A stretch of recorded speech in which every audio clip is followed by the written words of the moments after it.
Welcome to Metaphysical Soul Speak. I'm your host, Elena Fox Starks. Hey guys, I hope that you're doing really well in this very moment. The only moment you ever have is right now.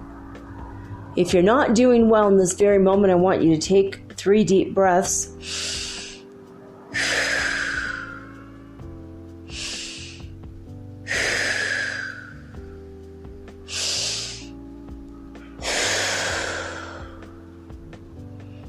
I hope that helped.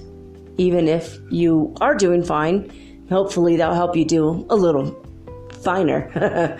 So the thing is, I'm wanting to talk about something pretty serious. Again, this has come up several times because we're all in the middle of letting go of our deepest, darkest, most dank, not in a good way, thoughts of self-harm or suicide or just having a general depression or the idea of wanting to die. And I've been trying to throw off these feelings for a couple of weeks, but I know it's not what I really want.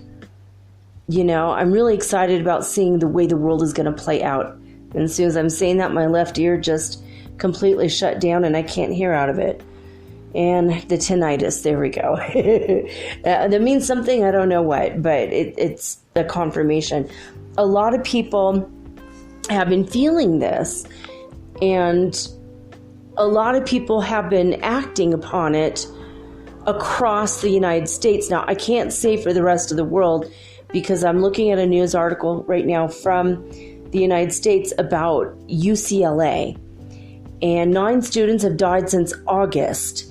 That's really unheard of. Usually on any campus of around 50,000 students during a given year, between 4 and 15 students usually will commit suicide during the course of a year.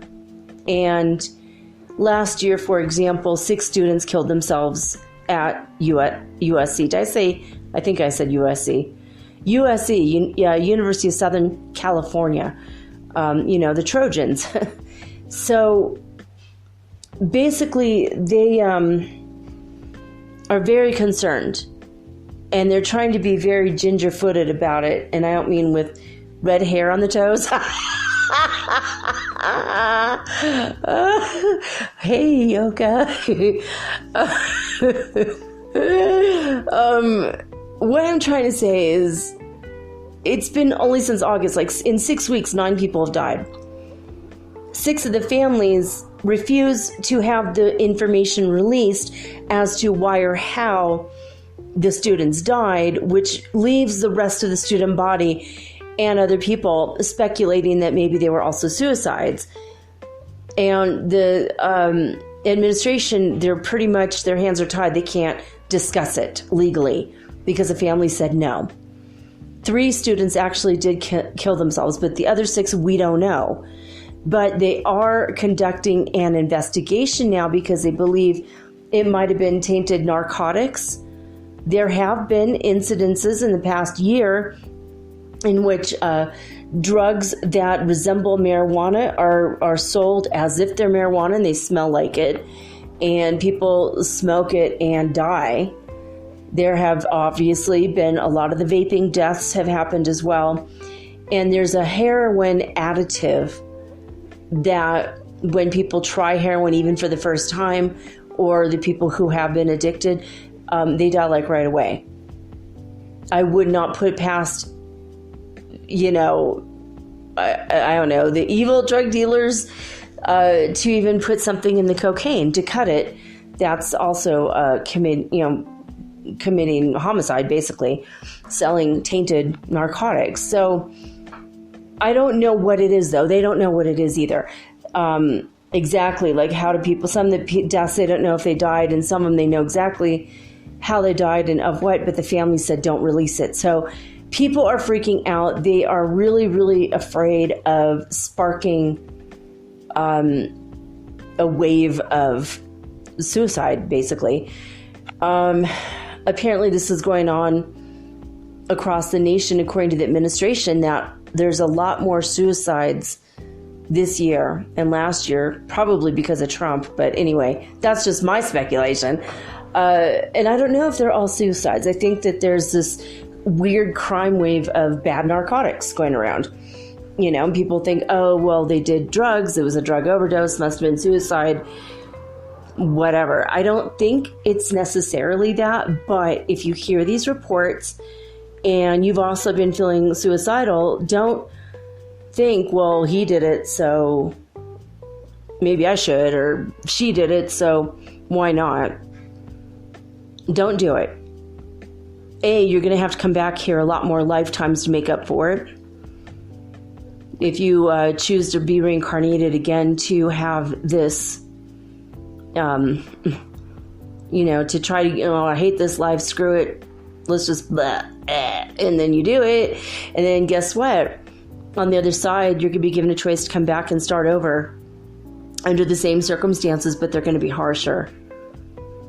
Like maybe you had an abusive father, but you grew up in Chicago. Well, this time you have an abusive father in the middle of frickin' Siberia or some shit, and you're not going to be able to get away without freezing to death. Like, you know what I mean? Like the circumstances will be really bad. You know, like if someone was bullying you and picking on you, and you're able to run away from them, next time you'll be in a wheelchair because you committed suicide. Like it's like a weird extra karma thing that it's a choice that you get of what your circumstances is, but it's not going to be good. So don't do it. Don't do it. It's like I've talked to people who have had this, who tried to, or like my friend's mom, she tried to kill herself and she ended up in a really horrible place while she was in a coma. And it was like the worst thing. It was the worst punishment she ever could have imagined. One that she chose for herself. And she lived and she came back and she started telling everyone about it. Like, you know what? Don't do it. It's not worth it. It's really and truly not worth it. It kind of makes you lose brownie points with God or whatever. You know, not really, because God loves you no matter what. You're always loved no matter what. I love you. I don't even know you and I love you. So, I mean, you must be lovable. Of course you're lovable. You are a spark of the great divine. And as such, you are worth it, right? So if I'm not talking to you, thank God. If I'm talking to you about one of your friends or family members, I'm going to give a phone number in a minute. So get a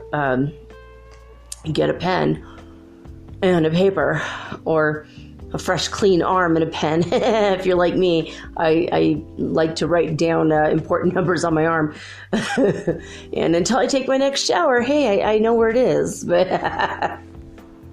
or until the next time I get sweaty, and that's just okay. We're digressing too much. Anyway, digressing. I don't know. No caressing of your arm if you write it on your arm.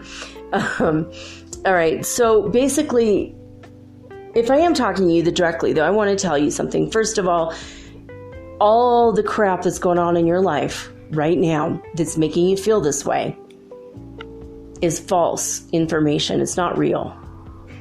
It's completely false information. You are worthy. There should never be a question to your worthiness. You are a child of God. You are literally a spark. You are a piece of God. You know? You're not a piece of shit. You're a piece of God.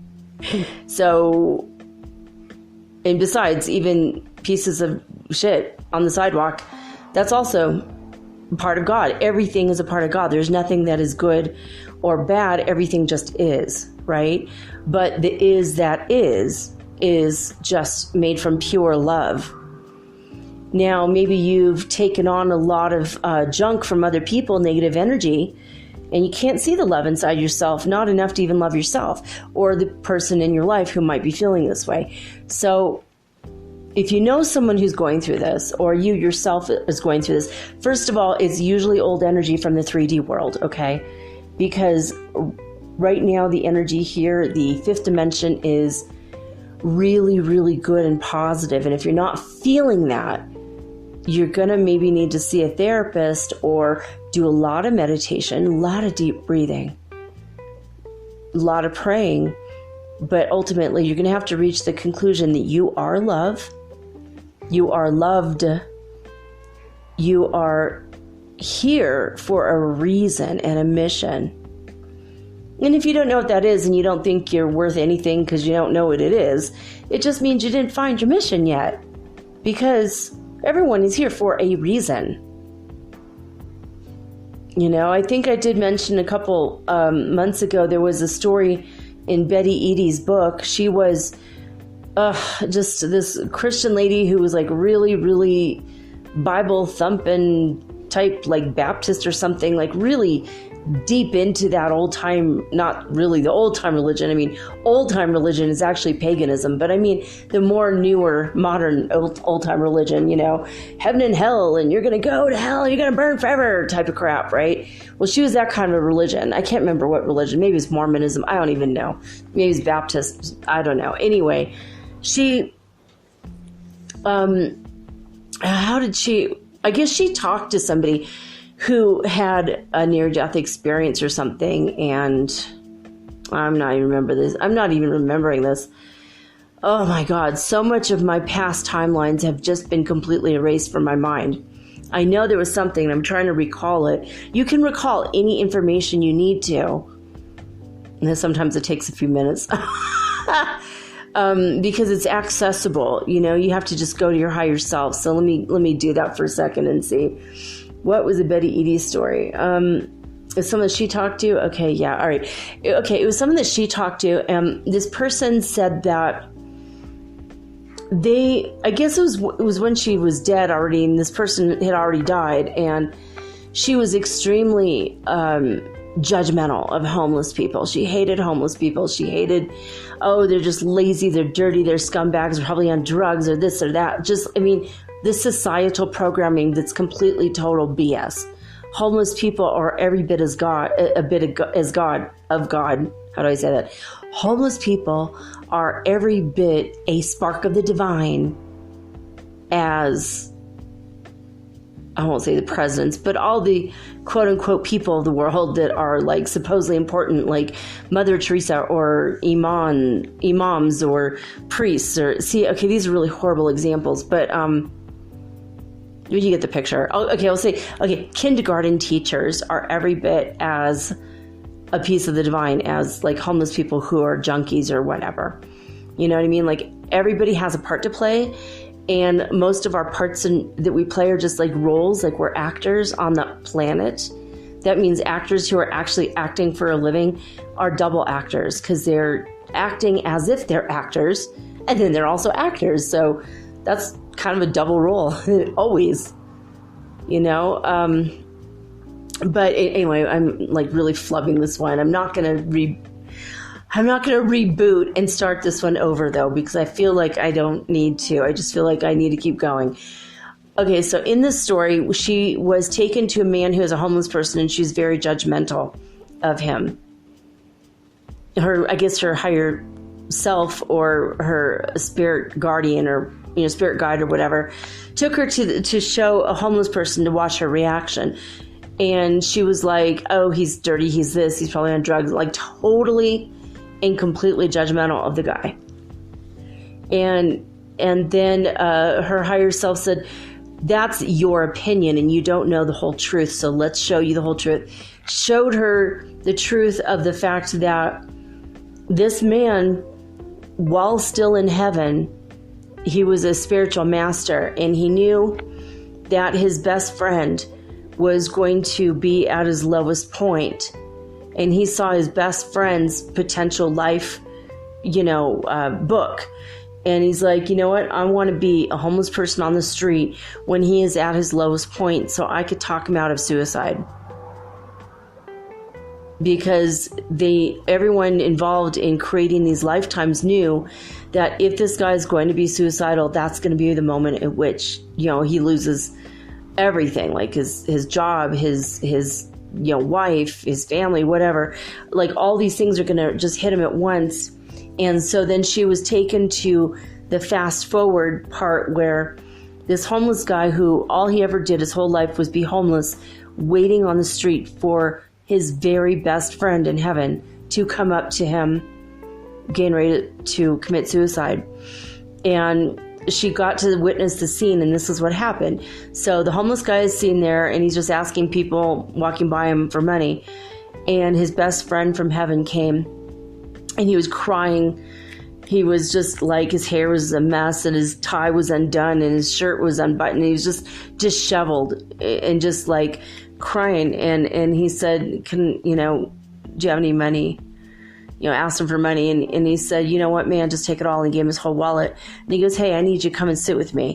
And he had a long talk with him. And he found out that the guy was suicidal. And he found out that what his problems were, like what led him to that. And he talked him out of it. And I think he even gave him his wallet back. He said, I don't want to take your money. I just want a hug. And that simple act of human kindness kept the man going. And then he eventually married and I think had a kid, and the kid did something good for the world. It was just like this beautiful story.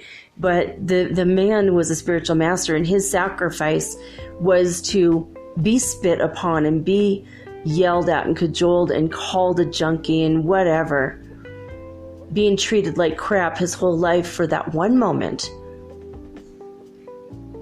of saving his best friend's life. So I guess from this experience, Betty Eadie learned how not to be judgmental of every stinking person she sees. Literally. So anyway, I wanted to bring that up. That, I mean, it's such an important thing that you don't do that. I mean, if you do, God loves you no matter what, okay? But because there is no sin, I'm going to tell you right now, that new modern old-time religion isn't even really, it's just meant to produce guilt and shame. I just heard something a few minutes ago before I started this, and oh God, it's a masterclass for Mind Valley about relationships. It's absolutely free.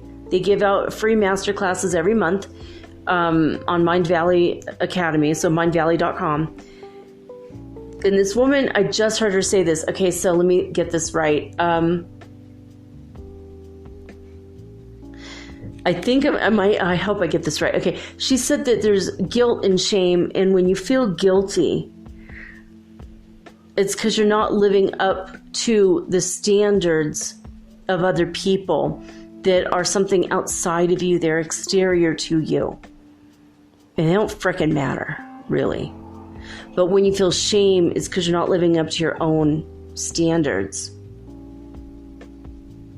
And these both emotions, however, can really hold you back. In relationships, it can hold you back, especially with your relationship with yourself. So, everybody feels every emotion that there is, except maybe narcissists don't feel actual love, but they do feel guilt and shame. There's other things that they can feel. And there's some people in society that don't, psychopaths don't feel anything. Sociopaths mimic the feelings of things that they think they're supposed to feel. So, and autistic people take on the emotions of other people as if it's their own sometimes, and it's hard to unravel some stuff. But for the most part, the average person feels the same as every other average person. And I'm not calling you average, obviously. I mean, because you are a spark of the divine. You are perfect and beautiful. But as humans in this world, coming from the 3D, moving to the 5D, it's a massive transition. And during any great massive transition, obviously, there's going to be some growing pains. There's going to be a little bit of grief going on. Depression, anger, bargaining,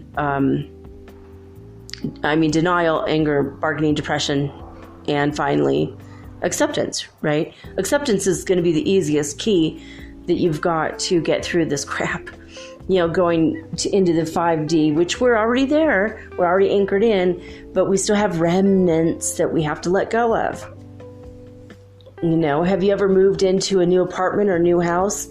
You couldn't wait to get unpacking. You're so excited. You set your boxes on the kitchen counter, and lo and behold, there's like dead bugs, there's flies, there's dust, there's dirt and debris, and you're like, ugh. That's like the dirt from the people that lived there before, and then you realize this wasn't a brand new, shiny, clean apartment built for you. This is something that's been around for a while, and it's just the remnants, and it's the debris, and you have to deal with it. You have to take care of it. But once you take care of it, everything is shiny and new again. Now you can put all your stuff out. Take all your stuff out of the boxes and put things away, and everything becomes nice, neat, and tidy. But until you clean up the debris, the dirt, the dead bugs, and whatever, things that were bugging you in the past, you got to take care of it. But don't feel ashamed of anything that happened anymore, right? Because maybe your own personal set of standards weren't correct. Maybe you were looking at it through a very narrow lens and you didn't see the whole picture. So if this is you, if this is someone you know, if this isn't you, thank God. If it's someone you know, though, I'm going to give you that number now, okay? The National Suicide Prevention Lifeline in the United States is 800-273-8255. And you will be connected to a certified crisis center. And the call is always free and confidential, which is very important. So the people that are going to USC are like starting to panic, they're getting emails left and right. This student died, that student died. And it's like, even though there's 50,000 people there, one of the students said, I feel like I'm surrounded by death. Like, my God. That, in addition to the fact that most of California is on frickin' fire. There's a lot of heightened tension energy, which usually is really good to elicit a powerful and magnificent change. But right now, it might feel a little scary, a little hairy, like, oh God, this is like, ugh, parts of Africa are on fire. Siberia has been on fire. Alaska, half the United States. The frickin' rainforest has been on fire. In Brazil, there's been so many fires. I was just talking to Jude Dekoff today about this, my near twin flame, because it's just crazy. And he's like, wait a minute, I think in the Bible it says it's supposed to, the world's supposed to end in fire. And look at, here we are. We're here at the doorstep of the death of the world that we knew. It's the end of the world as we know it, but I feel fine. And that's okay. You can feel fine too, because you're in the fifth dimension. I've told you before, the third dimensional world, it's like a freaking rocket booster, and it's going to break up and, fall away from us. But we're okay. We're always going to be okay. So don't take a drastic step when you're not feeling good. I haven't been, I've had many, many moments in the past week or two where those old suicidal feelings came up from a long time ago, and then my fear of the future. But what is fear but false evidence appearing real? FEAR. And I know it's wrong. So usually how I handle it is I get the feeling, I think about it, and, I even have a plan of how it could happen, right? And it's not a plan, it's not like a definite plan, but it's like an idea of how it can happen. Not a gun, okay, not a knife, too messy, I'm a Virgo, you know what I mean? I've thought about this stuff, but I also allow myself to picture a different timeline. Well, what happens though if, if I don't get love, would that be the only reason? Well, if I'm rich, no, because of course I have money. Well, what if I'm not rich? Well, actually, I did have a friend said I could live on his land, and I did have another friend said that I can move to Manhattan and live with him. He's got an excellent job. We could even be in a relationship if we fall in love. And he's a lovely person. I've known him for 6 or 7 years. Well, that's a possibility. And I would have an ex-boyfriend who wouldn't mind having me back. He's mentioned he would like marriage, even though these aren't the things I have planned for my life or things I really, really, really want. They're two viable options that aren't that. So if you are in this situation, or someone in this situation where they're just like, I'm in a bad way, dude, I don't feel good, I'm depressed, la la la, you have to ask yourself, where is this coming from? Is this coming from somebody else, or is it coming from me right now? Was I happy in the past 3 months or the past 6 months? Is it possible these are remnants and dust and debris and things that bug you from your past? Is it based on fear of the future? Is it something that is not 100% from you? Is it the easy way out or the easy solution that your ego came up with to help you to avoid responsibilities now? Some people feel like they'd rather kill themselves than break up with their spouse, for example. That's a big one. Some people are feeling like they don't want to move again. They don't want to put stuff in boxes again. Oh, damn it. You know what I mean? People, like, I'd rather die than do that. So sometimes it's just about avoiding responsibility. If you're very honest with yourself, right? Sometimes there's that. Sometimes you don't want to be more responsible or add one more thing to your plate. And most of the times you don't have to. You could just move things around and get rid of the stuff you didn't need anyway on your plate, right? If you've been going to that mahjong tournament for the last 25 years, damn it, but you're just so tired of it and maybe I'm just depressed, I want to kill myself. Maybe it's not that. Maybe you don't want to kill yourself. Maybe you're not depressed. Maybe you just freaking hate the bitches at the mahjong tournament, right?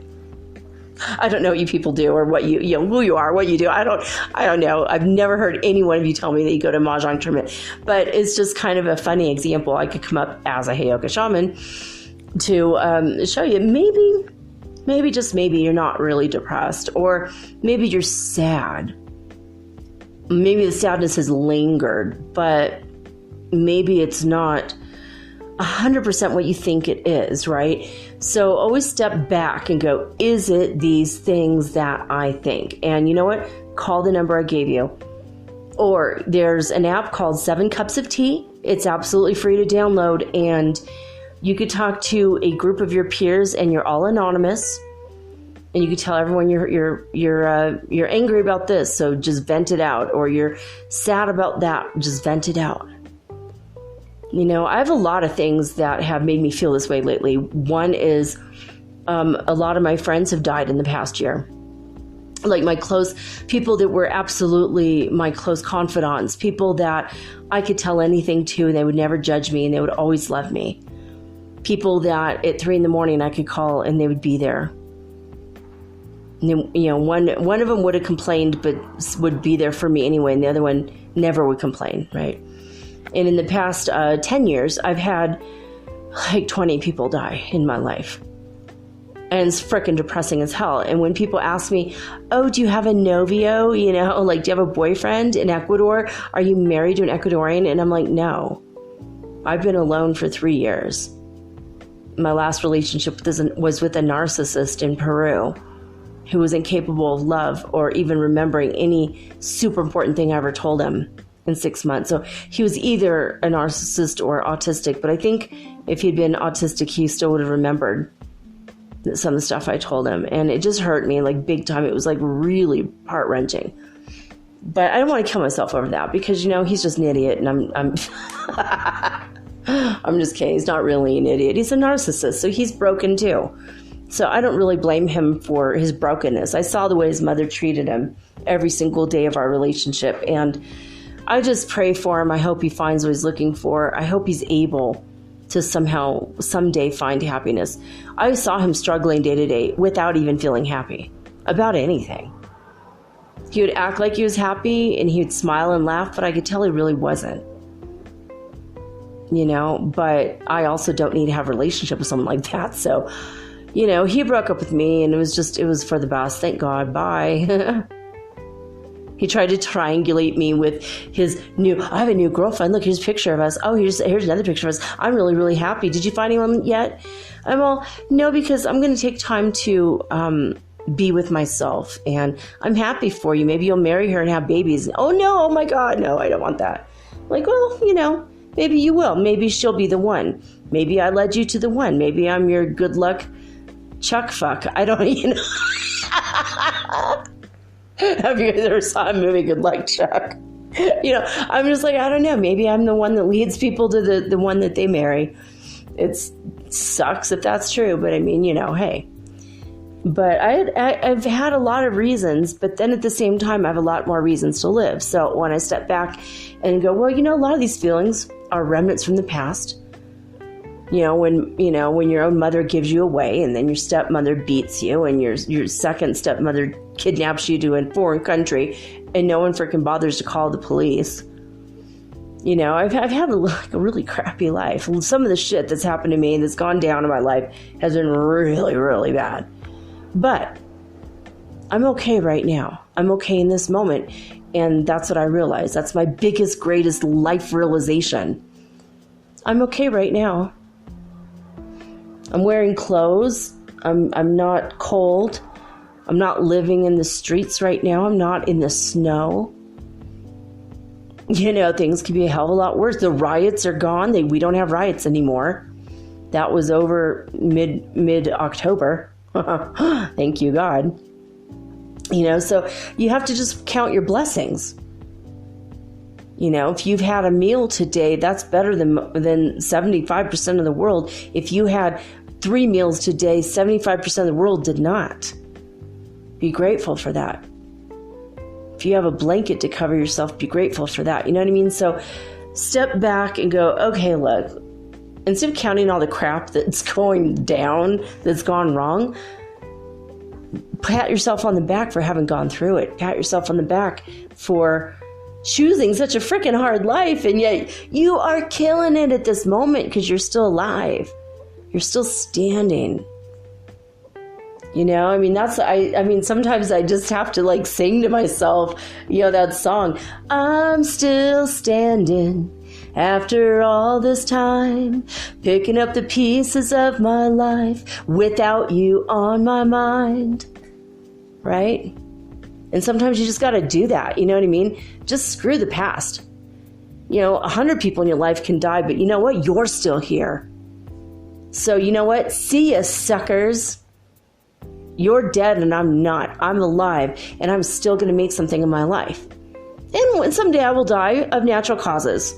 Hopefully it'll be when I'm, 98 or 108 or 158. Who the hell knows how long we're going to live in the fifth dimension? And then I'll see them. And to them, the people in heaven, they're not sitting around moping that we're not dead yet with them. Sometimes they check in on us, but they're too busy playing, well, probably not mahjong tournaments. But they're probably busy playing concerts and going to learning halls and learning lectures and, learning about where they're going to go next. What their next life is going to be, because you know what? There's always going to be another next life. And a next one, and a next one, and a next one, and oh my God, we keep going. So don't panic about the crap that went wrong in this life. Just think, well, you know what? That's one more shitty thing I could put under my belt. I could put in my shitty things that happened to me notebook, because maybe once I have died in 100 years of natural causes, I'm going to sit around that campfire with all those people in heaven, and we're going to trade war stories about all the crap that happened to us. And the worse it gets, maybe that means I'm going to win. I'm going to win that contest, damn it. Oh, you were attacked by a mountain lion? Well, check this out. You know what I mean? I was struck by lightning. Or you were struck by lightning. Well, check this out. Look what happened to me. I died on the Titanic. Well, no, I didn't personally, but you see what my point is. Stick around. See how bad it can get. Write it in your mental notebook, because you're going to win that contest at that campfire if it gets bad enough. And speaking of campfire, a shout out to my friend Wayne. I love you dearly, and you've been a good friend of mine for a long time, since the day we met.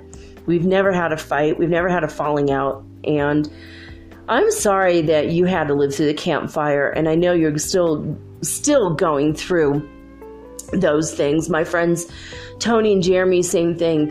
Anyone who went to that campfire, and that was on the 8th of November. I don't know if I even mentioned it.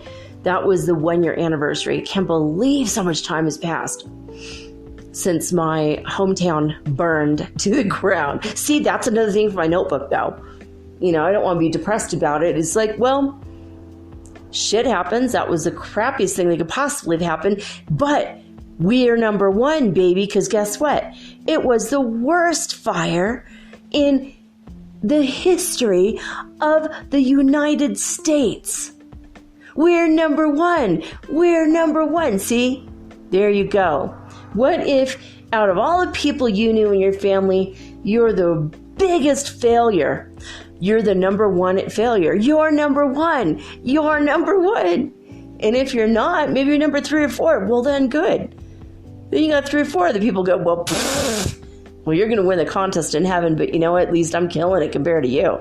I mean, you know what I mean? So what I'm trying to say is there's always going to be a way that you could step out of that horrible, depressive box and start looking at things just a little bit different, 1% different. Like, all right, well, I joined the rain. It's like, well, things to do in a human life. Get divorced, check. Move, check. Get fired, check. I've done all those things. Become homeless for a time, check. Did that. Check that box off. You could look at it in a different way, even in a humorous way, in a negative contest way. If you have to, do something that makes you laugh, and that laughter will resonate through your highest heart, and then you can get back to center. All right. Call the numbers if you need it. Give the numbers out to people who do need them. I mean, even if you want to put these, write down the, just write "don't do it" and write suicide prevention hotline. Write the number on several pieces of paper. Just go pin them up on all the bulletin boards in your town. Help save lives if you feel proactive about it. God, you're going to judge yourself harsher than God is. God loves you no matter what. And some of us bite off more than we can freaking chew, and our lives just suck, and then they suck more, and then they just suck the balls off the donkey wagon. Sometimes that's what happens. It's just so bad. It's so freaking bad. But it's always going to get better. Life is a freaking roller coaster. It goes down, then it goes back up. Like a prostitute in New York on a Saturday night. I mean, seriously, life is up and down. That's all it is. So if you're at the lowest point right now, that's good. You're going to go back up. Everything's going to be fine. I promise you. Everything's really, truly going to be fine in the end. And in the end, you're going to be like, oh, what was I even worried about? Psst. The universe always had my back. Every freaking time. Like, you could have literally your very last penny in your pocket, and then you get a hole in your pocket and you drop your last penny, and 5 minutes later, someone's going to hand you a meal. Or 10 minutes later, someone's going to go, well, why don't you live in my garage? Or the next day, you're going to find a dog, and because you have a dog, people are going to donate money for the dog, and you and the dog get to eat. You know what I mean? Like, there's something is always around the corner that's going to save your ass. God always has a CYA policy, a cover your ass policy for every single one of us. There's always that contingency plan that we don't always remember. It's in the fine print details in your life contract before you get here. But not everybody reads the fine print, so then you get scared, then you get sad, then you get worried, then you get depressed, then fear, false evidence appearing real happens, and then the depression happens, and then you're like, and then someone kills themselves near you, and then that becomes catchy. Don't let that, inoculate yourself against this. Realize that this is not who you truly are at the core of your being. It's not who you truly are at the center of your soul, because you are love. With love comes peace and understanding and eventually joy. Okay? With love comes that intense power of can-do attitude. But if you have a can't-do attitude, that's okay. Become a better curmudgeon than you were before. Improve yourself. Improve yourself. My oldest kid had a piece of art that he bought. He had it hanging in his room, or had it up in his room for a long time. That we got it at an old junkyard guy's junkyard Quonset hut in Michigan, out in the countryside. We're driving around, and my friend's like, "Oh my God, it looks so cool. Let's go over there." And this guy, he had a lot of really quirky and really funny stuff, like posters and sayings and, the weird old ones from like the 70s, like, I don't have a drinking problem. I drink, I get drunk, I fall down, no problem, right? That's like not funny anymore because you've heard it 1,000 times. But this one I'd never heard before. And my oldest is like, I have to have this, Mom. I'm like, yeah, I'm buying it for you right now. It says, if at first you don't succeed, give up. Don't be a damned fool about it. And I just thought that was so funny. It was like, yeah, you know what? You can always become a better curmudgeon. You can always become a little bit more cynical and a little bit more sinister, or a little bit more whatever, until you're tired of being that. And then you could stop being that at any given day. You could be a little bit nicer, a little bit happier, a little bit of a doormat, more and more and more, until one day you go, you know what? Forget that. No more Mrs. Nice Guy. No more doormat for me. Take this job and shove it, Mr. Man. Or maybe, you just toughen up a little, or you just change it up. Change something like 1% different today, if it's going to make you feel a little bit better. But if you feel like you want to be mean, just go around with a scowl for a week. And probably at the end of the week, you're going to feel good because you got it all out of your system.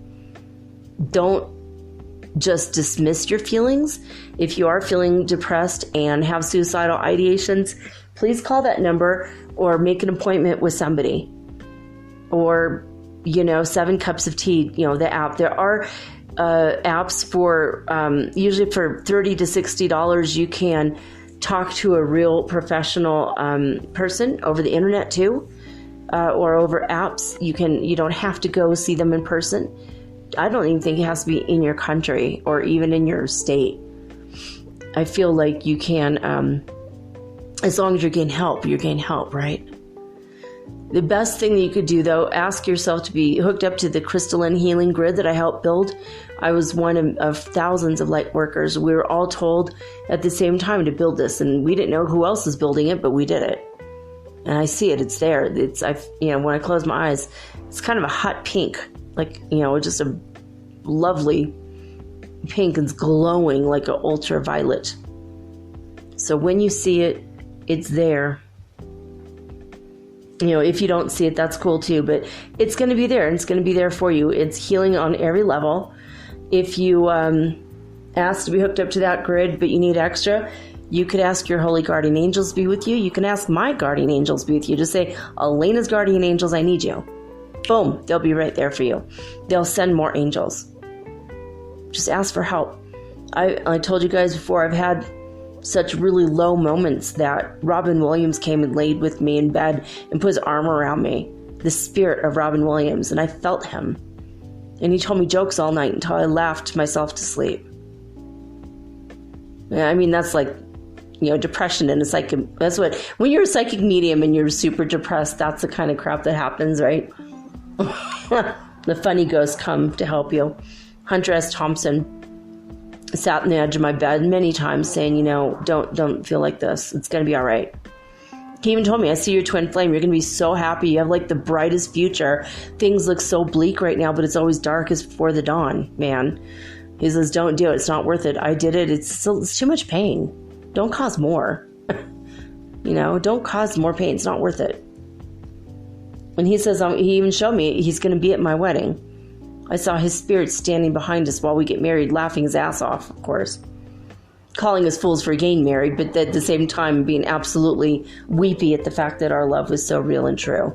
I've seen that. That's my future. It's pretty crazy. But I believe it. I believe it. So, I don't know. It's a long discussion on this, but it's so important that you know the truth. You are worthy. You are loved. You are important. If you weren't living on the planet right now, who would be in your place? No one. No one can replace you. You're unique. You're so loved and so important that God made certain you're in this life right now, in this moment. Remember what I said about Ted Turner? He said life is like a B movie. You don't want to get up and leave in the middle of it, but you probably never want to see it again either. Everybody listening to this, you're in your last life right now. You're never going back to 3D. It's never going to get that freaking bad ever again. And from this day forward, it's going to get only better and better and better and better. So you still have remnants. You got to clean the bugs off the counter. You got to clean the dust off the counter of your former life. And then you got to get down to the business of living. And when you do that, more and more and more, it's way to you right now. Remember, plu-ah ra-sa, plu-ah ra-sa, plu-ah ra-sa. That helps you get back to center. It's a Pleiadian chant. It helps you connect with your highest purpose, your highest good, but also get help if you are stuck. Anyway, that's my massive class on, my service to humanity in that way, because we need to talk about this crap sometimes. We really do. So, like I said, I love you and I don't even know you. So if I love you, that must mean you're lovable. God loves you. That's two people. Jesus loves you. Outside the DMV, this guy wanted to punch him so bad. He always gave me a Jesus loves you pin. I'm like, dude, I'm not even religious. Leave me alone, right? But he was wearing this solid white suit, white on white on white on white, even white tennis shoes with a white top hat and tuxedo tails. And he'd hand me this Jesus loves you pin. And it's just after 4 or 5 hours of being beaten up by the really mean demons that work at DMV in California. And then this guy in an all-white suit hands you a red button, says Jesus loves you. It's just want to punch this fucker, for real. But at the same time, you want to hug him because you're like, thank you. You know what? Life isn't as bad as it could be. That was in Chica. That was always the scene at the DMV, every freaking time I went there. And, and after the Jesus loves you guy, then there's a hot dog vendor and you're so starving. You're like, oh yeah, I want a hot dog and a Coke. And then you eat that. And you're like, ew, why did I eat that? It was good. But ew, I could have gone to have a salad or, a healthy taco or something ew. DMV just really, I swear to God, if you've ever been to a DMV in the United States and you've been beaten up by the demons that work there for a couple hours, I swear to God, everyone that has ever been in that experience, we all have PTSD from that alone. Guarantee. Seriously, every time you have to go to the DMV, it's this heart-sinking feeling.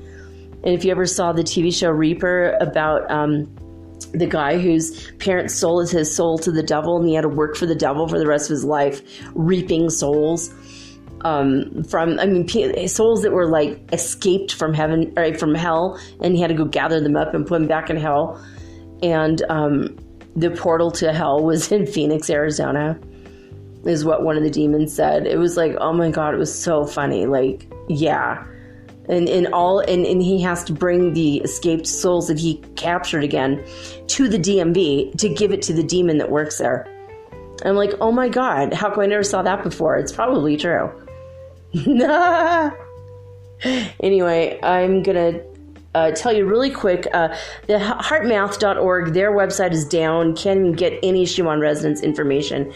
Disclosurenews.it just basically said the first part of the chart was absolutely calm. And then there's light movements that gave way to light activity of the day that lasted for the central part of the day.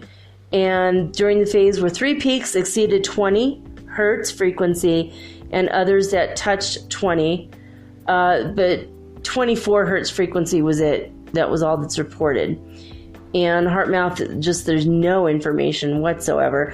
Lesson 156 in A Course in Miracles today, acim.org, or you could download it free. Just there's a million apps out there for A Course in Miracles. They're absolutely free. But today we're on lesson 156, and this is really a good one. I walk with God in perfect holiness. I walk with God in perfect holiness. Today's idea but states a simple truth that makes the thought of sin impossible. It promises that there's no cause for guilt, and being causeless, it doesn't exist. It follows surely from the basic thought so often mentioned in this text, ideas leave not their source. If this be true, how can you be apart from God? How could you walk the world alone and separate from your source? Yeah, obviously you can't. You are never, ever, ever alone. So, okay, there's more, but I'm not going to get into it. I'm going to take a quick break, and when I come back, I am going to channel Mahavatar Babaji. He is a holy spiritual ascended master. He has been alive for over 4,000 years. He lives in India, in the Himalaya mountains. You have to have a very special high vibration to see him. I have never seen him, but I have felt him touch my forehead. He is my spiritual master, and he has been with me a lot. Usually he's telling me to meditate, telling me to check my third eye, or telling me whatever it takes to get up into the 5th dimension. And once I got there, he was like, now I don't really need to tell you instruction anymore. But he's still here for me, and he still loves me, and I still love him dearly. And he's a pretty cool and incredible guru to have. But his information is universal. So he's going to teach all of us something tonight. I don't know exactly what. I'm sure it's going to be very deep and very metaphysical and very wonderful. So that's it. Who walks with me? This is a question that should be asked 1,000 times a day, according to this lesson that I just told you. So I want you guys to just ask that. Who walks with me? Just ask it. Who's walking with me? Because you're never alone. You have to ask this 1,000 times a day until certainty has ended doubting and established peace. So today, let your doubting cease. God speaks to you in answering your question with these words. I walk with God in perfect holiness. I light the world. I light my mind and all the minds which God created one with me. You're not on a road to nowhere. You're on a road to salvation. You're going to save yourself. And you're going to save others. By raising your vibration in every moment, every day. Whether it's smoking weed, which does get you high. It raises your vibration higher. You can eat it if you don't want to smoke. And if it bothers you, don't do it, but meditate. Light candles, bubble bath, clear your air with incense. Open your windows. Raise your vibration to raise and elevate your mind. Don't give in to the ideas of the old world, because that's so 3D and it's so over. We're here now. We're in a place of perfect harmony and peace if we but let go of the stuff we don't need anymore and accept it now. I'll be right back, right after these messages, to channel Mahavatar Babaji. from India.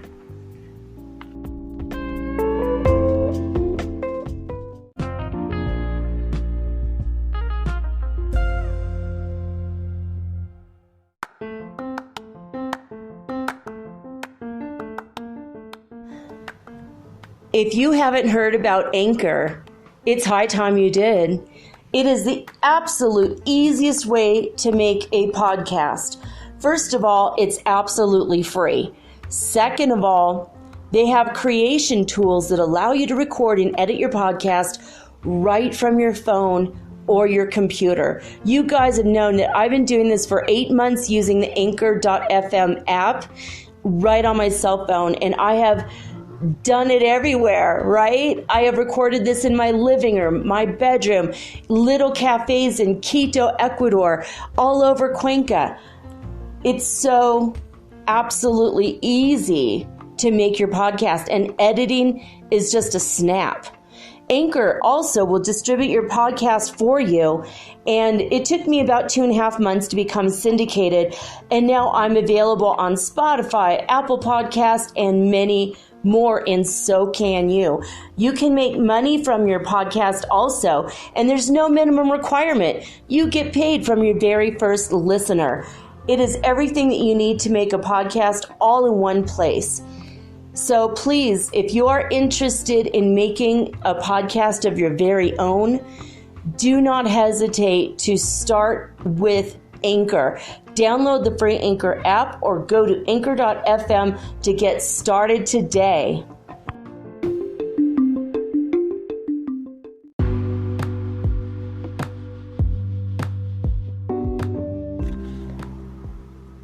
Metaphysical Soul Speak is run on sponsors and listener support. This means listeners like you. If you are so inclined to support my efforts and my little podcast, please visit me at anchor.fm/metaphysical and pledge an amount of your choosing today. Thank you.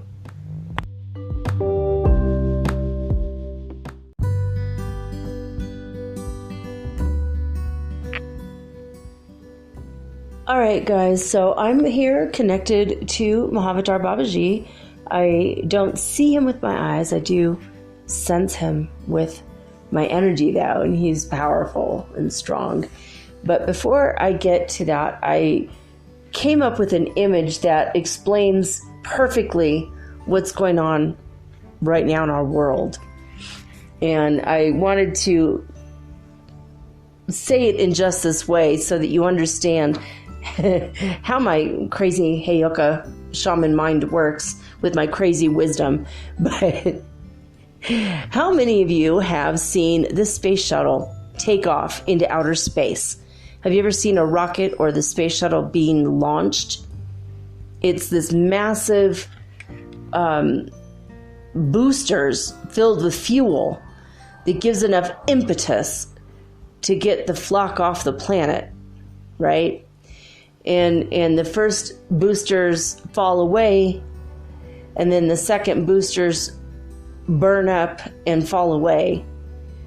And then the space shuttle is launched into the upper atmosphere, and it's already gone that high. 3D planet Earth, I've said it before and I'll say it again, it's our rocket booster. And like any good rocket booster, it's got a lot of fuel. It's going to push us into the upper atmosphere, and the planet has been doing that with the crystals in the earth that's now just pushing out all our negative energy that we sent down into the planet, things that weren't transformed and healed, sent back up to us so we could deal with it. It's sending us the energy, and also most of the planet's on fire right now. Like any good rocket booster worth its weight, it has to catch fire in order to launch us higher. And it's going to fall away when we are there in the upper atmosphere in a higher level and a higher vibration. So that was just the image that came to me. I just thought it was good. It was like, oh yeah, just like an actual rocket booster that's on fire. That pushes us farther. I think that's what's going on with all the fires around the planet. That was just a weird thought that I had on the way during my break here. So I wanted to say that.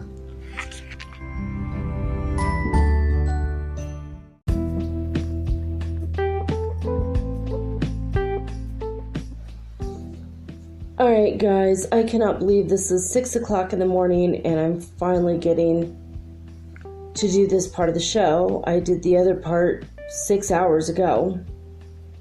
And it's taken me this long to charge my phone. I had done about 45 minutes of channeling with Mahavatar Babaji. And my phone went from 77% down to 1, shut off, and deleted the entire thing. And I've been waiting this whole time just to charge my phone. It went up like 1% every 30 minutes till it was finally to 29% after like 3 hours, and plugged it in and shut off the phone, and in 20 minutes it went to 100%. This doesn't sound normal, right? There's been too many technical difficulties. That was only one of them. Talking to my near twin flame, Jude, and his he couldn't hear he couldn't hear me when I did a voice message on Messenger, and like 4 times I sent the same message, and it just was like all garbled and weird, and I was like practically screaming in the phone. My TV has been shutting off multiple times, like 10 or 12 times while watching Netflix. It just shut off, like, I mean, no one touched their phone. It was just suddenly we don't have Netflix. We had to keep starting that up earlier, my son and I, when we were trying to watch that while I was making dinner. The electronic Mercury retrograde thing, or maybe it's a magnetosphere, I don't know what it is, but it's really freaking irritating. He was having problems with his computer and his scanner. My computer tried to shut down twice to reboot and reload new information. I had to tell it no twice. My phone, while doing the swiping thing, to my phone that knows my word patterns, and I've used the swipe thing for 6 years on my old phone, and it always works perfect. Today was a bunch of gobbledygook. I just was like, I just sent it to Jude. I said, look what my phone's doing right now. I had to shut it off a couple times, turn it back on. This phone, same thing. It's just like the electronic thing, the communication thing is just crazy. And the channel that I had done was so good, but Mahavatar Babaji assured me he's going to try to repeat every word the way that he did already. He said, even though currently I don't have a perfect memory, he says it's very hard when you are ascending basically into another dimension. A greater part of your memory does go for a while. It's temporary. But if you're having memory issues, it will come back. So he wanted me to mention that. So basically, I'm going to now try to do this again, go back into a trance again, try to do the channel again, and try to get it out there before y'all get into your cars for your morning commute. But if I don't get it done in time and you have to listen to this tomorrow, I'm really sorry. This literally could not be helped. And as Babaji told me, everything in divine timing, always divine timing is necessary. He's having me hold 2 of my crystals, and I was doing that before, so hopefully it does not drain the phone this time. I had the phone on my body, sitting on my knee. Now I have it sitting on a Kleenex box, so in front of me. So hopefully it won't get drained while I'm trying to channel his energy. Okay, Mahavatar Babaji started the Kriya Yoga line of Raja Yoga You've heard of Self-Realization Fellowship, or srf.org, started by Paramahansa Yogananda. I've been getting confirmations about Mahavatar Babaji a lot lately. I was looking at what I call my porn. My style of porn is real estate. Love looking at houses, love the idea of buying land and houses. And I found an old house built a couple hundred years ago that's just outside of Cuenca, Ecuador, where I live right now. And this house, the description said there's a chapel. And I'm like, oh, it's probably Catholic, And when I looked at the pictures of the chapel, there was a bunch of meditation cushions. And then the next picture in the slideshow was a picture of Mahavatar Babaji and the other masters of Self-Realization Fellowship, Lahiri Mahasaya and Swami Sri Yukteswarji, Paramahansa Yogananda, Lord Krishna, and Brother Yeshua, otherwise known as Jesus. So I thought that was a cool sign, and I didn't know if that means it's a sign that that house is mine, but I thought that means something. And then today, when I was told by my higher guidance that today's the day I need to channel Mahavatar Babaji, I was pretty blown away by that, and it's like it's tripping me out a little bit. But anyway, just want to give you a little bit of a background. He did live for 4,000 years so far. He's still alive. He has never died. He has said, and this was in Autobiography of a Yogi, written by Paramahansa Yogananda, that Mahavatar Babaji literally said to somebody once that he will leave this world when the world passes away. He has no intention of leaving, and he's going to stay in his body, but he vibrates at such a high rate that you can't see him. He's way up there, but he can drop it down to probably the 7th or 5th dimension, but I think he's like in the 9th, 11th, more, I don't know. He's way the hell up there. He has come to me many times. He is my personal spiritual master. He has touched my forehead and told me to meditate. Many times I felt him stroking the bottom of my feet or caressing the top of my feet the way a mother would a little child. It never freaks me out or anything. It's always very gentle and very sweet. He is a really good person, obviously, very sweet and gentle and kind. But he's had his reputation as he has been tough with people who needed that kind of training, spiritually speaking. With me, he's always been very sweet and gentle, always reminding me to meditate. So I love him. He's an amazing guru, and I'm grateful that throughout all my lifetimes, he's been mine. At least, since he's been alive. The past 4,000 years, all the times I've been a spiritual seeker, in all the lifetimes. Some of my lifetimes I was just, not a spiritual seeker, just trying to live a normal life, being a wife and all that. Or when I'm a man, just whatever. Doing whatever men do, I don't know. Anyway, it's been really wonderful knowing him, and in this life consciously being aware that he is my guru has been really cool, actually. So he promised me we're going to try to match every word for word like before. So I don't really remember because I was in a trance. So we're going to try to get there now.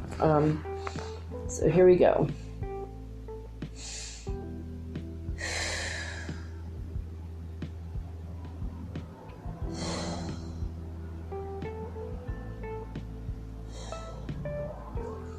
Okay, Master Mahavatar Babaji, thank you for coming to the show and allowing me to channel you for the show. You may begin transmission anytime. Hello, greetings, and namaste. I am grateful to be a part of this show today because I wish to talk to you about a couple things that many of you have been wondering. It's been a question on your mind. Some of these things. So that is what we're going to discuss tonight.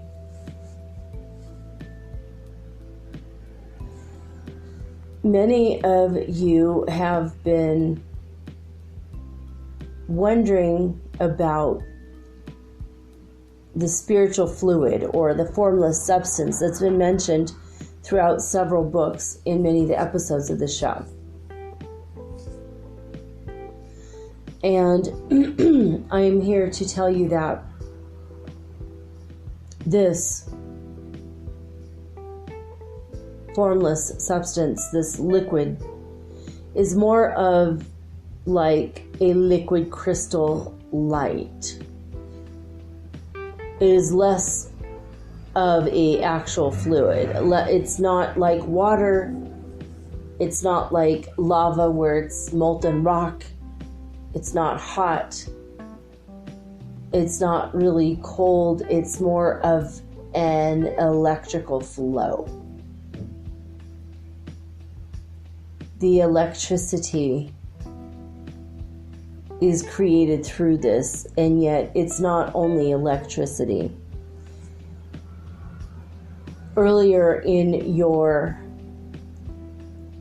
lesson, you had been told that the thought never strays far from its source.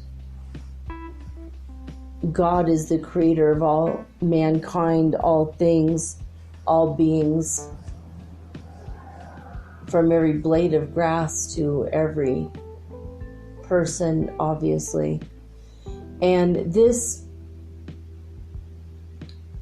formless substance is akin to God's thoughts. It comes directly from Prime Creator. It is the thoughts and the wills and all of the energies that make up all of the beings, all of the things, all of the energies or spirits, if you will. So all of the plants, all of the trees, or, animals, all of the insects, the human beings, the air, everything is created from the formless substance or this liquid crystal light, because it's all coming from the divine head. Basically, it's all coming from God. And as a direct result of that, everything is created from this liquid light. Now, it's been exciting for you guys to discover the idea of the magnetic liquid or the magnetic fluid that you can impress upon and make your desires and dreams, wishes come true through working with this substance. But many of you have been confused, thinking that it's something between you and God, but not quite of God.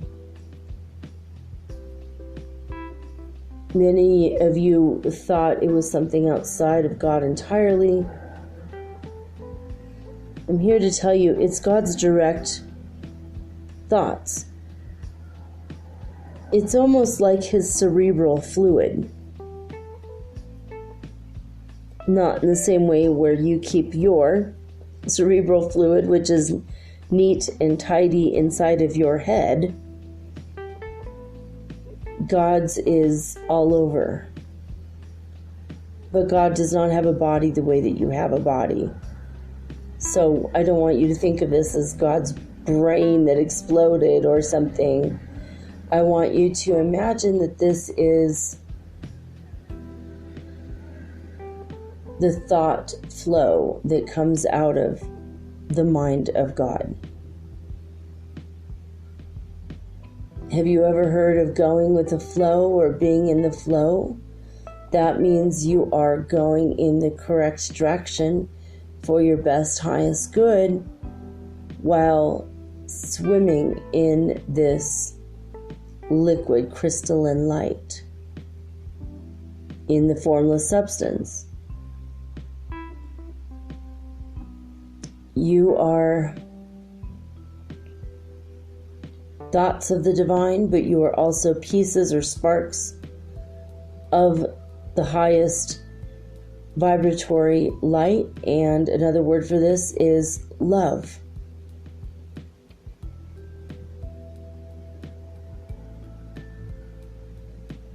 The flow is all around you and also permeates you and also is you. It is you. It is part of you. You are part of it. There's nothing that is not connected and conjoined together. When you think of it from the perspective of where this divine flow, this magnetic energy, this liquid crystalline light, where it is. It's everywhere. If it did not exist in a part of the universe, that part of the universe would cease to exist.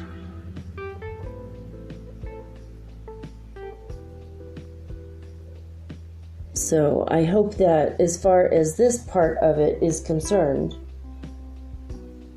I hope that clears it up for you. It literally is love, but love is not an intangible idea. Love is literally what God is made from. It's literally what you are made from, what your soul is made from.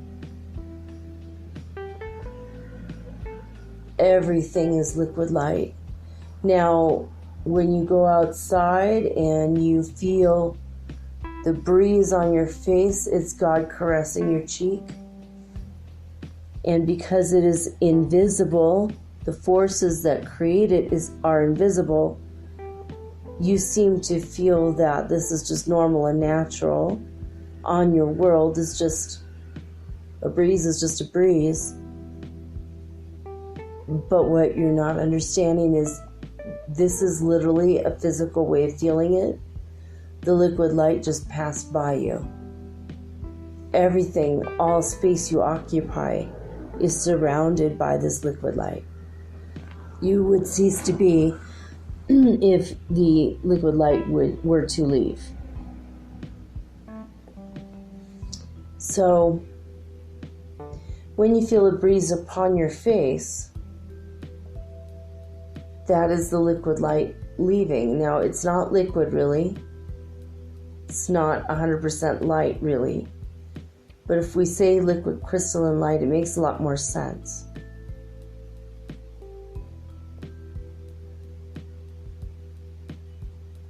Because when you say the magnetic fluid, the idea of fluid surrounding you seems a little maybe insane, actually. It seems crazy that you're surrounded by liquid and you can't feel it. So when we say that it's like the flow of love, it's an energy. It's a liquid, crystalline form. When we say these words, it gives you a greater and broader understanding.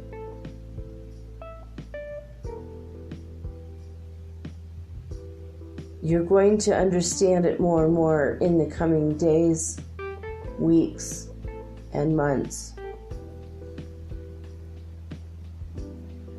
When we say you need to clear the air, you're literally cleansing what is in this magnetic flow.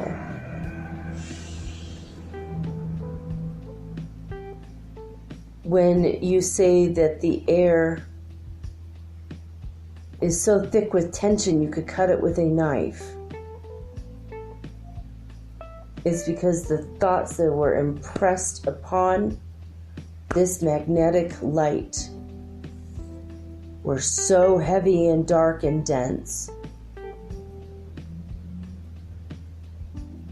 that is the impression it created. And that is the energy impression it leaves. When you impress an idea on the formless substance, you create that thing and it is brought to you. Sometimes it takes time, sometimes it's more immediate. Depends on how you block the flow of this liquid crystal light.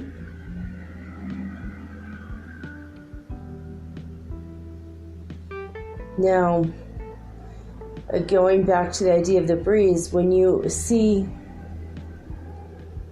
can't really see the air unless it's hauling dust with it, or dirt of some kind, or clouds, because you could see the clouds. You can't really see the wind, and you feel in a way that it's there, but also invisible, so in a way, it's not there. But the evidence is when you view the trees and all the leaves are moving. Maybe sometimes you'll see the birds' feathers will lift up a little bit with the breeze. And you see how birds can fly through the air. So that's how you know it is something that's more solid. It's just that it's not in your dimension, and therefore you can't see it. But just because something is invisible doesn't mean it's not there. You can't see love, but it's everywhere. And so hopefully that will clear it up for you a little bit. Like, I lost that train of thought. Sorry, Babaji. I'm getting very tired because I've been up all night. Waiting for the electronics to behave themselves. I'm practically falling asleep here, guys. I'm just like, oh, I'm so sorry. Earlier, the channeling was so perfect. It took so much out of me. Now I'm doing this one. But, all right. All right, let's see here.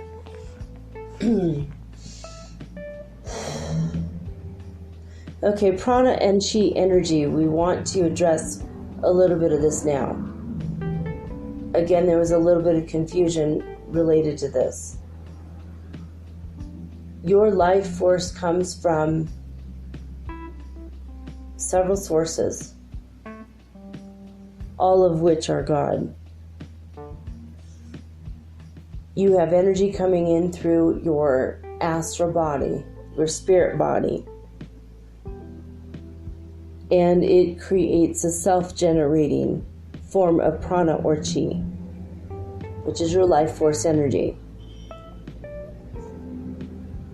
Then you have your mental body that tends to be illumined with golden light. Your physical body is the most dense or gross substance, but we don't mean to say the word gross in this case to mean ugly or uninteresting or fat. When we say gross substance here, we mean it has a high level of actual density. The matter is dense. So your physical body, out of all your bodies, is the most dense, even though you're losing density every day, because that is the nature of the fifth dimension. So the spirit body, the physical body can exercise, and when you breathe deeply, through exercise you pull in the chi energy. You pull in that prana. When you walk in nature, the prana comes and surrounds you like a thin blanket.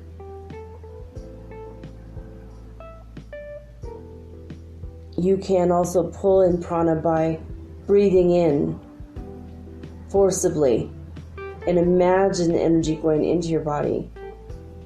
and imagine the old stagnant energy leaving your body when you blow out of your mouth. You breathe in through your nose.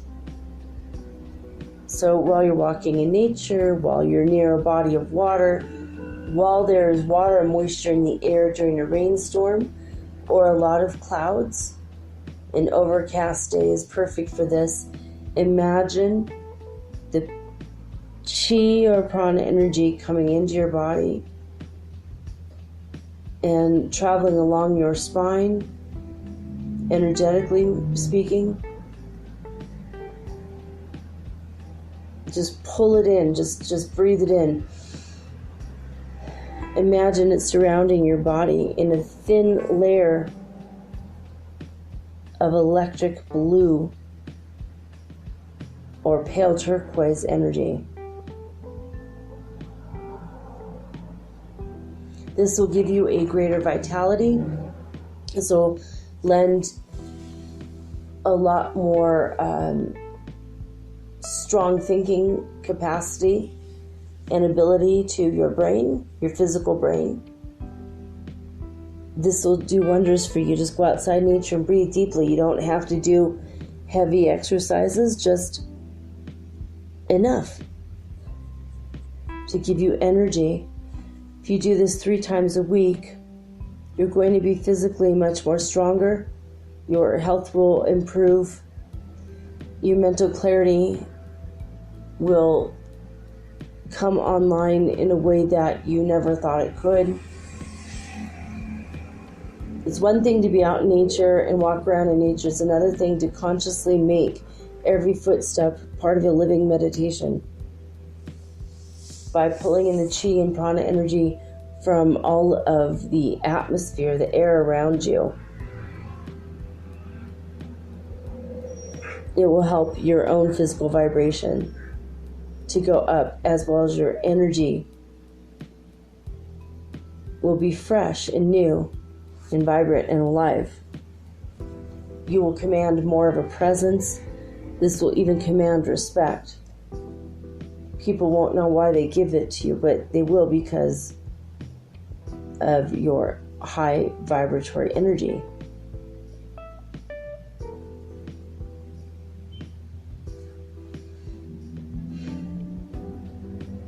Is there anything else? No, I guess he stopped. He said, like, there's nothing else. It seems like we're missing something.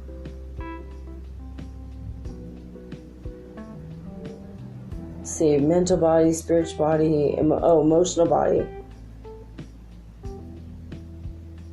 Yes, the emotional body. The emotional body is, at least from my perspective, it's seemingly yellow, like the color of daffodils or daisies. That happy, vibrant, alive yellow. But the emotional body can get in it stuck energy and stagnant vibratory energy that I'm getting like a whole bunch of messages at once. I'm sorry, I need to tune into Mahavatar Babaji only. Someone just told me about an ancient Incan robbery. Is there a spirit in here? Can you wait while I'm done till later? Do you need me to take you to the other side? Is there more than one of you? Okay. Are you an Incan leader? You are a warrior, I see you. Was it warmer back then? Because you're not wearing very many clothes. Very interesting. Yeah, I just saw you have a long silver energy. Is that your sword? That's really awesome. All right, can you stand here quietly while I work with my spiritual master for a moment? And then I will take you. We're going to have a conversation about God and tea. All right. Sorry about that, guys. Spirit just appeared in my room. He's very tall, handsome and lean. And he's wearing like a loincloth and not a whole lot else. I mean, he's got a lot of jewelry on. And he's got something around his neck to keep his back warm, but Wow, it's pretty cool. All right. I've never met an Incan warrior. I've met Incan spirits. But he is my first Incan warrior. He's standing guard now. He's near the window, standing guard by me. Is there any other spirits in here? That was so weird. It's like I kept seeing the image of a knife, and then a little bit ago I almost said the knife was being forged, and then, I started to fall asleep a little bit, and I'm like, dude, that's not what Lord Babaji is saying to me, so, okay. I've been, fighting that energy along with, trying to learn the new one, so here we go again. All right. So, all right, we're back. In the emotional body, you said it was a yellow, happy, sunny color. More other swirly colors can be in the emotional body in itself. Human-generated colors in the aura, in the emotional body occur. If you have a happy marriage, it'll keep vibrant, alive, high vibrational colors, pinks and pale blues, yellows, whites. And if you have an unhappy marriage, it will become more stagnant. It will look more like the color of mud or an old dark green jade type of color. And that will inhibit the power of that liquid magnetic crystalline substance to flow through your body. So you do need to break it up. All right, like this. Okay. If you take two crystals with their points and you just stab at it energetically and just kind of poke it, and then you can lift it up and out. And then you scatter it to the winds, to the four winds. You just imagine it is dissipating like millions and millions of stars in the sky, just dissipating to the four winds.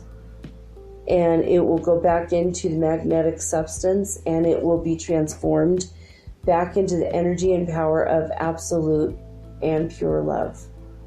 That is what will be happening as far as what you do to clean your emotional body and how to pull in more energy. Now, connecting to all of your chakras, you can breathe deeply into each chakra and ask that more of the magnetic or formless substance, the crystalline light energy, comes into each chakra.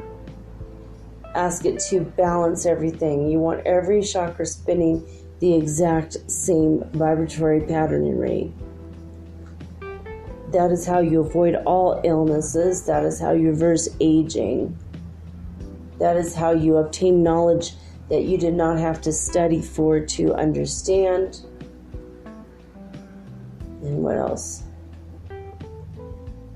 That is how you stay vibrant and alive. Keep everything cleared out at all times.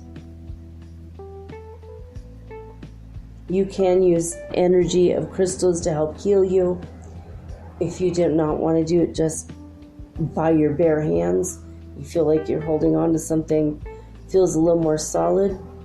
A lot of people feel like they're not really doing anything because even though it's energy, if they don't feel the energy and they don't really see the energy, they feel like maybe it doesn't exist. They start to doubt themselves. We don't want you to doubt yourself. Usually your hunches are correct as to what the manner of reality is, what the nature of reality is. You know what the nature of reality is.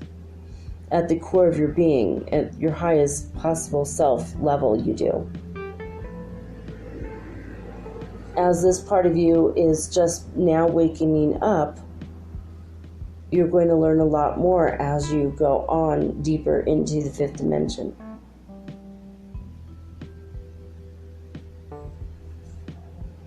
So basically, just keep your aura and your chakras cleansed. Allow the white light of God to penetrate throughout all of your chakras and just burst forth in all directions from you in a big circular structure, like you're standing in the center of a clear ball, and maybe imagine like a glass Christmas ornament. And it's absolutely clear and it's perfectly round, no seams, no holes. It's just perfectly clear. And every time you take a deep breath and you breathe in the liquid light, the magnetic, formless substance, the pure love from God, that will penetrate that space that you've created for yourself. I'm getting really heady here, guys. Whew. Lots of energy downloads. I hope you feel it. My forehead is absolutely throbbing right now. All right, so he says, yeah, fill the bubble that you imagine yourself to live in. It's obviously breathable. It's obviously not real, but it's just you imagine it. And this is going to help everybody in a 10-mile radius of you in all directions when you do this. Pull in the direct love of God, which you can view as magnetic energy. From the top of your head all the way down to your feet, all your chakras, everything. Imagine it's being permeated by this rainbow liquid crystalline light. It's like a rainbow, all the swirly pastel colors. It's very pure, loving energy.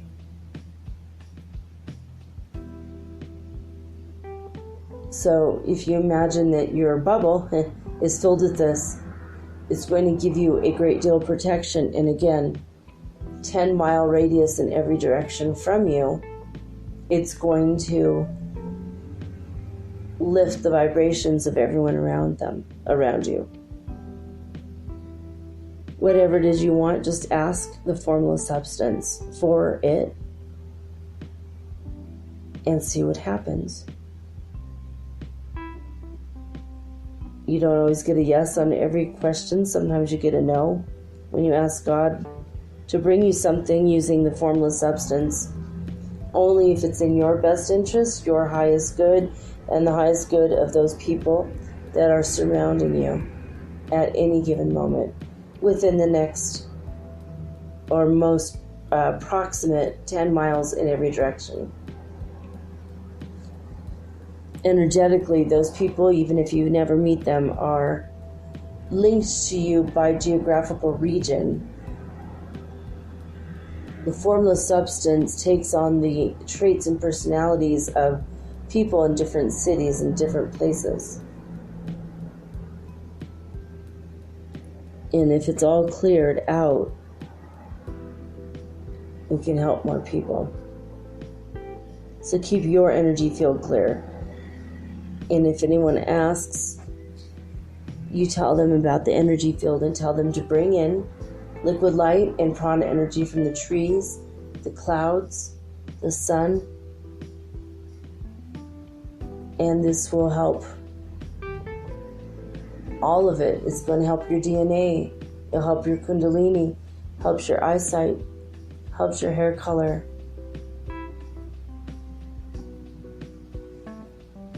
It'll help everything, because this is pure love directly from God.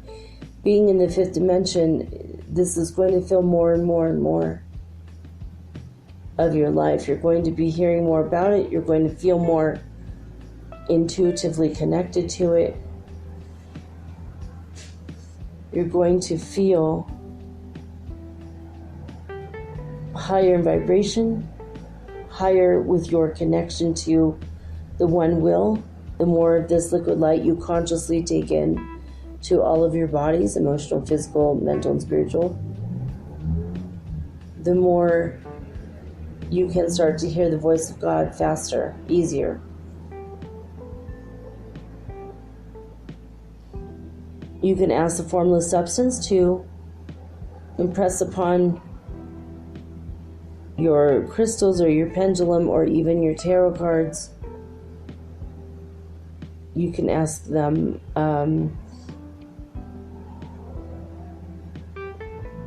or ask the formless substance to come and make sure that all your answers are correct and that your equipment, your crystals and everything is completely filled with the light of God, basically the love of God.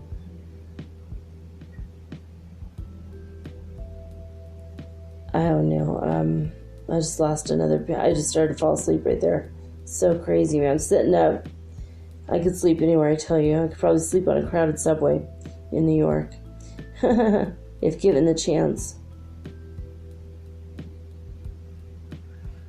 Okay, I'm asking. Someone was just interfering with my thought pattern right there. Also, plus I started to fall asleep. Sorry about that, guys. All right. So is there anything else you want to add to that? Chamomile tea at this time is especially helpful to drink.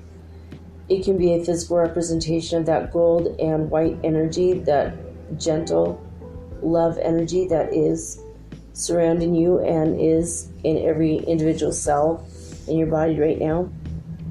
But chamomile tea will calm your nerves. It will take out nerve pain. It will relax the aura as well as the emotional body. It will calm down the mentality of the third dimension that you've taken with you. It will let go of that. It will help you. There is a very special spiritual energy in the chamomile tea. It's going to help you connect higher to your higher guidance. Also, it contains some minerals that most people are needing in this moment in time.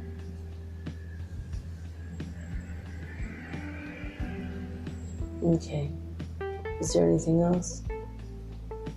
Basically, no, but that's it for now. I wish to let you know that every one of you is special. Every one of you is energetically linked to one another through that magnetic substance. And yet you all are individuals.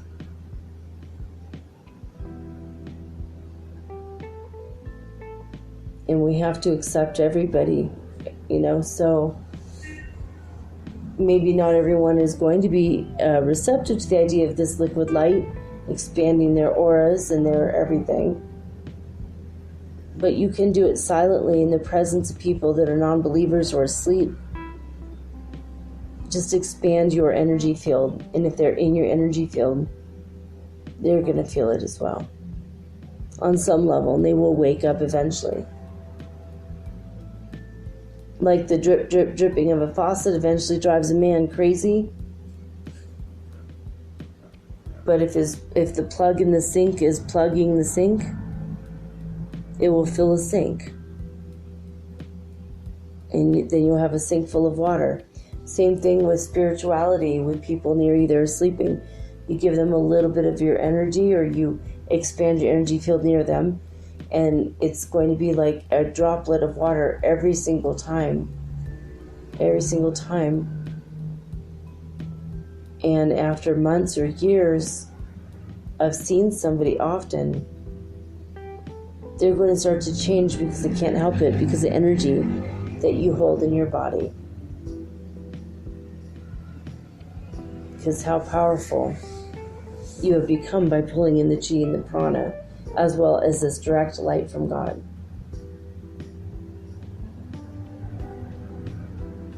Well, that's all I have to say about that for now. Thank you for being alive in this time of the great shift of humanity. It is highly impressive to the spiritual masters that you are the brave souls that chose to do this. We are all very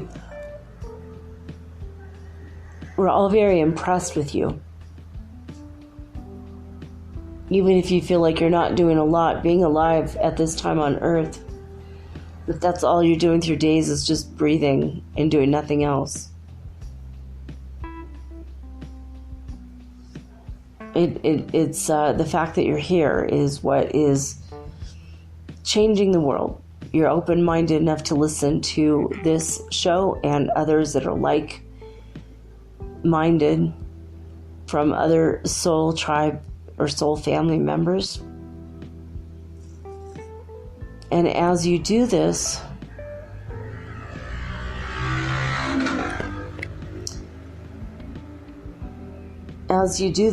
going about your day-to-day, and you expand your field of awareness with your meditation and such, you are lightening the load of the planet.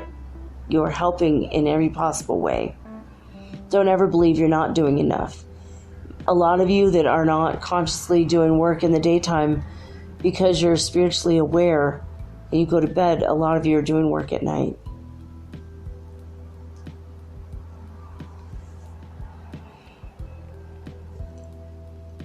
So for that, we wanted to thank you. We wanted to thank you very much for being the brave souls that stepped forward, signed all the papers, dotted the I's, crossed the T's, waiting in line for what seemed like an eternity to clamor around to get here.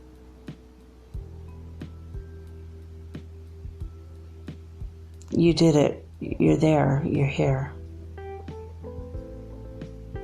So that's all I have to say about that, basically. It's the energy I'm getting from him. He doesn't say that, I say that. I wish you all a safe and rapid and peaceful rest of your journey. Remember to keep falling to the wayside all of the negative remnants of the third dimensional world. Just keep cleansing your aura, cleansing your boots, cleansing your clothes, cleansing your hair, cleansing your everything. Just every time you clean anything, whether it's physical or mental or emotional, however you need to clean, always say that it is in the name of God. We could just shorten it and just say, thank you, God, for this. Thank you for this. You don't have to say a big chant out loud or a prayer, just a silent thank you, God.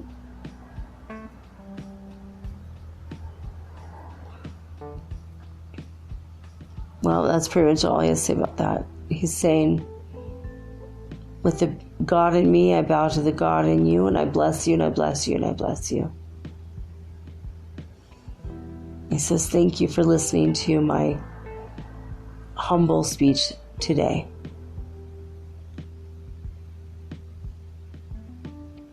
All right, now I'm being shown a very, very pink sky and what looks like Cotopaxi Mountain, which is actually a very active volcano. Are you showing that to me, Incan man? Yes, he is. That's where you come from. Ah, Chimborazo. That's where he's coming from. Okay. He says it's easier for spirits to travel. Back when he was alive, it was very hard to go that route from where I live to where that is. All right, let's talk. I still have to finish my show. Okay. All right.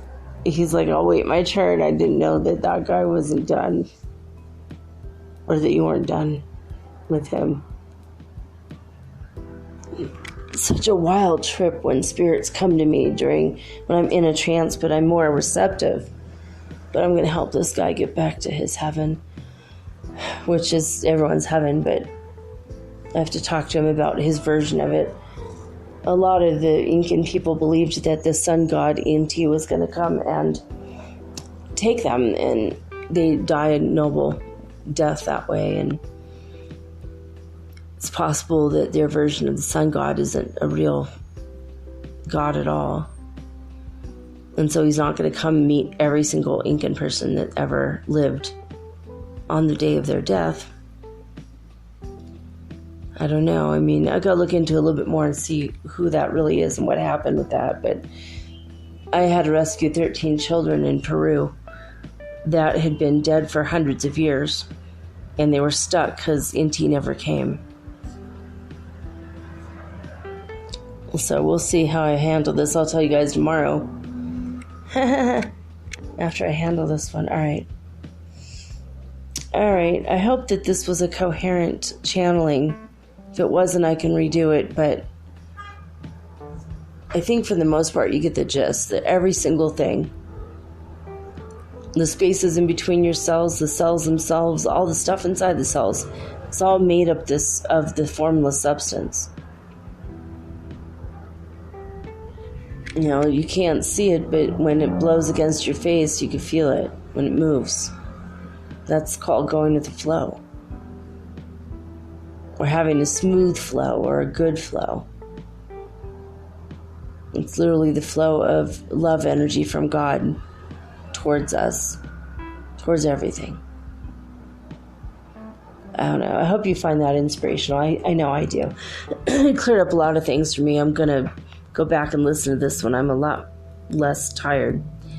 All right, guys. I love you. I hope that you're well and happy, that you're taking care of your mental health, and that you are making sure that all the people around you are also taking care of their mental health as well. It's okay. Don't panic. It's like another day or two, another week or two, another month or two. And then it's over.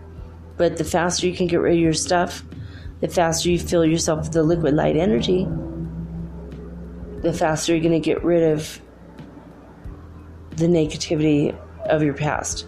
You don't need burdens or baggage any longer. It's gone. But you do need to address it. Put an address on it and send it far, far away. Address it.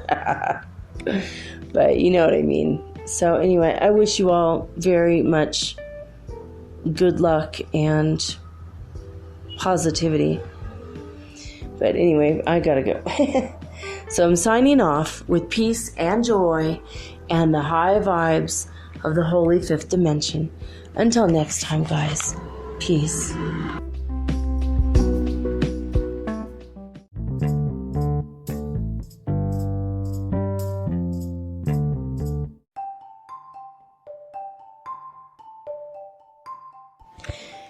Do you ever wish you could look into the next chapter in your book of life and see what's coming next? What does the universe have in store for you?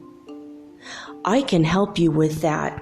I will give you a Celtic cross reading, which is 10 cards, or you can ask me 3 questions, and I use 3 cards per question. So that's 9 cards, or I can channel your higher guidance, or maybe God directly for you. Maybe you want to talk to your dear departed Aunt Edna, because maybe you have a few questions and she was the smartest person you knew. If your deceased relatives are available or your ascended masters, I can channel them for you personally. Let me have 1 hour to show you the future in your next chapter of your book of life. Readings are $75, and it takes me an hour to an hour and a half to complete. And for this price, you will also be hooked up to the healing grid around the planet for free, which means yours truly, me, I will be giving you Reiki 24 hours a day, 7 days a week for the rest of your life. All you have to do is let me know. metaphysicalsoulspeak@gmail.com, and we will explore your future together.